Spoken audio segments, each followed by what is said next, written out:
வணக்கம் நண்பர்களே, welcome to JK channel. நம்ம இன்னைக்கு சுதந்திர பறவையா இருக்கோம்னா அது காரணம் ஃப்ரீடம் ஃபைட்டர்ஸ். அவங்க நம்மளுக்காக அவங்க உயிரையே தியாகம் பண்ணி நம்மளுக்காக ஃப்ரீடம் கொடுத்துருக்காங்க. பிரிட்டிஷ்காரங்க இந்தியா மக்களை அடிமையாக்கிட்டாங்க. ஏன் அடிமையாக்குனாங்க? அவங்கெல்லாம் கருப்பா இருக்காங்கன்னு அவங்க சொல்ல மறந்துட்டேன். இப்ப அந்த காலத்துலலாம் வெள்ளையா இருக்கிறவங்க மட்டும்தான் இந்த உலகத்தை ஆட்சி செய்யணும், கருப்பா இருக்கிறவங்க எல்லாம் அடிமையா இருக்கட்டும்னு நினைச்சாங்க. அப்ப எல்லா ஃப்ரீடம் ஃபைட்டரும் அவங்க கூட போர் பண்ணி ஜெயிச்சு நம்மளுக்கு ஃப்ரீடம் தந்திருக்காங்க ஃப்ரெண்ட்ஸ். அப்ப பாரதியாரே ஒரு பாட்டு சொல்லியிருக்காரு. வெள்ளை நிறத்த ஒரு பூனை வளநடை கண்டே, பிள்ளைகள் பெற்றது ஒரு பூனை, அவை பேருக்கு ஒரு நிறமாகும். சாம்பல் நிறம் ஒரு குட்டி, கருச்சாந்து நிறம் ஒரு குட்டி, பாம்பு நிறம் ஒரு குட்டி, வெள்ளைப்பால நிறம் ஒரு குட்டி, எந்த நிறம் இருந்தாலும் அவை யாவரும் ஒரு தரம் அண்டோ.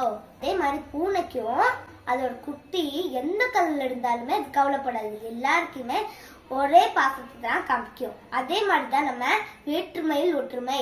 நம்ம எல்லாருமே ஒற்றுமையா இருந்தா நம்ம நாடும் வளரும், அப்புறமா நம்மளும் வளருவோம். நன்றி ஃப்ரெண்ட்ஸ்.